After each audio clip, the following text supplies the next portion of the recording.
Yeni dostlar gəlib və hamı ürək açıqlığıyla gəliblər. Üzərliklər çırtlasın, yaman gözlər pırtlasın. Əziziyəm göz də var, sürmə də var, göz də var. Göz var ziyarət dolu, kör olası göz də var. Qoy o kör olası gözlər bugünkü bizim bu məclisimizi yad edib gələn dostlardan, qohumlardan uzaq olsun. Haqlıyıq biz bu gecə yormağa sazəndəmizi. Görürəm tarçalanımız yaxşı duyub fəndimizi. Hamımız sahibi ərkan düşünən əhli halıq. Oturub dinləyirik zövq ilə xanəndəmizi. Ey dostlar, Şamaxı çaxırı olan yerdə şərab meynəçidir. Çayı pürrəngi sizin doğramayın qəndimizi. Caladıq bir-birinə əhd ilə bir cüt çiçəyi, qıra bilməz qara yellər, əscə də peyvəndimizi. Deyirik dostlara hafiz, bu qədər şeiri qəzəl, demərik dərman ola, düşmənə bir bəndimizi. Mən bir daha arzu eləyərdim, Hümbət dayı, elimiz, obamız həmişə şən məclislərdə olsunlar. Və elimizin, obamızın şən məclislərinə həmişə ağsaqqallarımız xeyir dua versinlər. Bu günləri məclisimizdə bizim gözəl ağsaqqalımız, mən pasport yaşı ilə desəm, onun yaşı 100-dən keçib, bəlkə pasportu kənara qoysaq, 110-dan da çoxdur. Bu günləri dayı kimi Hümbət dayı məclisimizdə iştirak edir, qəlbən, ürəkcən, onun ürəyindən keçən arzular deyə gəldi, alimə öz arzusunu bildirdi. Və bu günləri burada bizim hamımızın hörmət elədiyimiz və neçə yetişdirmələri ilə fəxr edən Abdullah müəllim məclisimizdə iştirak edir. Mən əmi dayı münasibət var, əminin də, dayının da övlada əziyyəti, istəyi olduqca qat-qat artıqdır. Ancaq Azərbaycan qadınlarına xas olan bir xüsusiyyət var. Bəlkə də əmi, mən deyərdim ki, dayıdan da qat-qat övlad üçün, qardaş övlad üçün canı yanır, ürəyi yanır. Ancaq görürsən ki, əmi əlində bir pay, necə deyim, qiymətli hədiyyə alıb gətirəndə, bu Azərbaycan qadınlarına xas olan adətdir. Ağız büzürlər deyirlər ki, əmi payıdır. Ancaq dayısı əlində bir çürük alça da alıb gətirəndə deyir, ay Allah, bunun payına da qurban olum, dayısına da qurban olum. Bax, dayı sözün arada şirinləşdirən vasitəçi var, o da bacıdır. Bu günləri məclisimizdə Abdullah müəllim, yəqin ki, öz bacı oğluna xeyir dua verəcək. Və mən bir daha Hümbət dayı, Abdullah müəllim, üzümü bütün ağsaqqallara tutub deyirəm, bu qoca dünyada ömür sürürük. Kimi gül becərir, kimi daş döyür. Xəbərimiz olmur, bir də görürük bizim qapımızı qocalıq döyür. İnsan mənasını duysun ömrünün, sevib işləməyə qarışsın başı. Xəbəri olmasın qəfildən bir gün. Bax, bizim Hümbət dayı kimi döysün qapısını onun 100 yaşı. Mən arzu edirəm bütün ağsaqqallarımızın qapısını 100 yaş döysün. Və 100 yaşda da bax elə-belə təravətdə, belə hərarətdə qalsınlar.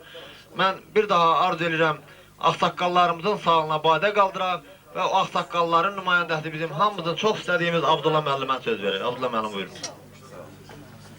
Çox sağ olun.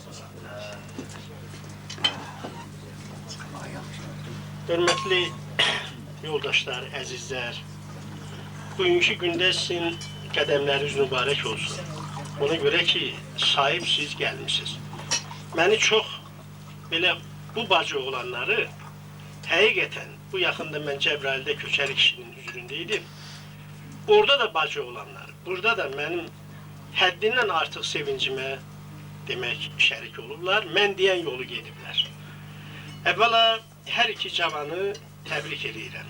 Hər ikisi bacım, biri bacım qızıdır, biri bacım oğludur. Xumsi kişi belə calaq eləməkdə heç də səhv eləməyib. Onları təbrik edirəm, can sağlığı. Və bugünkü gündə bu soyuqda dəniz səviyyəsindən 783 metr hündürlükdə olan bu qarın içinə gələn əzizlərimi təbrik edirəm. Vaxt olsun, canım sağ olsun, mən də onların xeyir işində iştirak edeyim. Mən daha niyə bacı oğlanları ilə fəxr edirəm? Ona görə Azərbaycanın bütün regionlarında burada iştirak edənlər, hətta arzusu olub gələ bilməyənlər iştirak edir. Mənim yolumdan gedir. 20-ci əsrin birinci yarısının ziyalıları Yusuf Məmməd Əliyev mənim evimdə çörək yeyir. Qubadan Ağagül Muradov benim evimde çörək yiyib. Qubatıldan Məhiyyəddin Həmidov benim evimde çörək yiyib. Qarabağdan Ənvər Şükürzadə, Qasım bəyin Zakirin nəvəsi benim evimde çörək yiyib. Halal olsun, mən də onların evində bəlkə 5 qat artıq yemişəm. Demək olar ki, Azərbaycan ziyalıları ilə təmasda olmuşam. 2300 il yaşı olan bu çalığa gəliblər olar. Yusuf Məmməd Əliyev gəlib deyib ki, nə üçün sən 2300 il təsdiq edirsən? Vaxtilə bura antik şəhər olub. 2300 il demək, bundan qabaq İskəndərin də pulu, sikkəsi tapılıb qazıntıda. Demək, Qotrasında, Brafiya çayının vaxtilə Çalo antik şəhər olub. Sonradan isə biz xoşbaxtıq ki, belə bir antik şəhərin dövründə yaşayırıq, akademiyada təsdiq edeyim.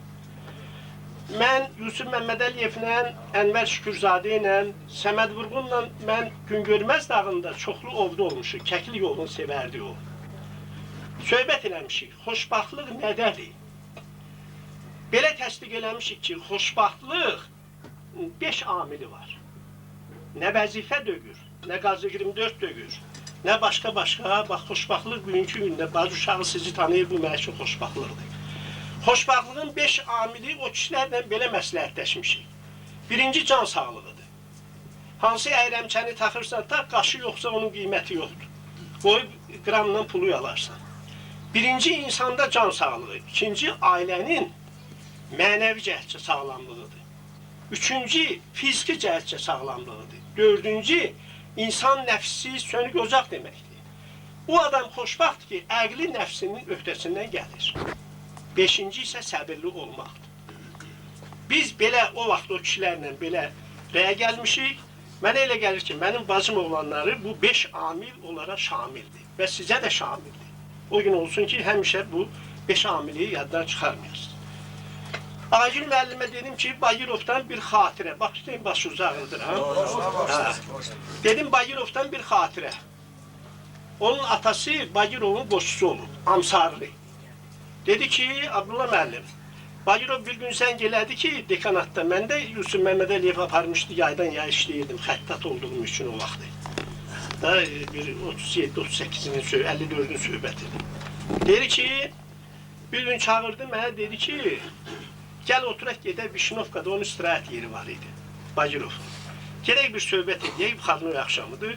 Gəldim, deyir, oturdum, mən ayrı maşında oturdum, neysə deyir, bu maşının qapısını vurub, agyutantar bunu aparanda deyir, gördüm deyir, bu gülümseyir. Getdik, çatdıq deyir oraya, dedim deyir, Bagirov, ne için gülümseyirsən? Yax, gülən adam deyil Bagirov.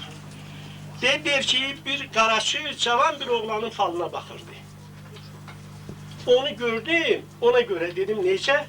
Dedim, 1902 idi, 7-8 yaşım var idi. Qubiya, bazara anamla çörək aparırdıq. Qaymaq biri satır, çörəyi biri. Aparırdıq, bir qaraçı rast gəldi. Qaraçı dedi ki, dayan falıma baxın, dedi, rəşirə doluyla, mən bazara tələsirəm, çörəyi çatdırmaqla. Dedi, pulun yoxsa çörək verərsən, əl çəkməd, deyir. Anama nə dedi, nə demədi, Bagirovun söhbəti də. Nə dedi, nə demədi, deyir. Belə oldu ki, dedi, bu uşaq kimdir? Mən, deyir, arxamda çörəyi var. 1902-nin söhbətidir. Deyir ki, oğlumdur. Deyir, bu şah olacaq. Axırda boğazından çəkiləcək. Ona görə deyir, mən deyir, indi şaham, ancaq bilmirəm boğazımdan Ağagül müəllim, çəkiləcəm, çəkilməyəcəm. O qaraçını gördüm, o fala baxanı. Bu söz doğrudan da belə oldu. Sonra mən bu ilə maraqlandım. Demək, Əbülfəz Tiflisi 12-ci əsrdə Azərbaycanlıdır. 26 bölmədən yuxarı yuxuyozma yazıb, əsəri Vatikandadır, Apostol kitabxanasında. Qızılla bərabər verirlər, vermirlər o əsəri. Onlar oradan işləyirlər. Mən ondan bir 50-60 nəfər kopyasından bir nəfərin səyahətçinin demək vasitəsilə əldə eləmişəm. Və onları hamısını eləmişəm əldə. Demək olar ki, həqiqətən də o baxmaların 80%-i düzdür. Mənə elə gəlir ki, hər halda onların xatirələri çoxdur. Daim vaxt uzalmıram, uzaqdır, qardır. Mənə elə gəlir ki, mənim bu bacım uşağı ilə mən fəxr edə bilərəm ki, o 5 amil və eyni zamanda onların tərbiyəsi məni qane eləyir. Deyir, yetimi bibi ilə dayı çox istər. Ancaq yetimliyi verər, şükürlə ataları var. Nizamiyə deyirlər, o oğlan müəllim çox gözəl dedi. Nizamiyə deyirlər, ey Nizami, bədnəzər haqdır, nahaqdır. Deyir, mən bilmirəm haqdır, nahaqdır, səbəbkar qabaqda cilvələnəndir. Yəni, sənin gözəlliyin gözümə dəyməsə, görməsəm sən, demək bədnəzər haqdır. Deyir, bədnəzəri dəf eləmək üçün nə lazımdır? Deyir ki, üzərlik var, oğlan dedi də, sağ olsun əziz. Üzərliyin tüstüsü və bişiyin və yaxud bayquşun döşdür ki, yandıranda dini rəvayətə görə belə yazır ki, göydə mələklər deyir ki, Allah, Allah, sən keç bu cavanın taksırından, o iyi deyir, xoşa gəlməz olur göydə.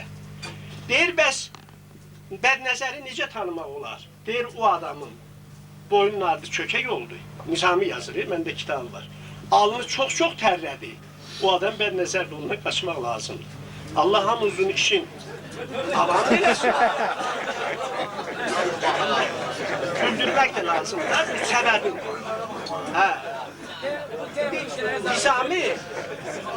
Nizami belə yazır,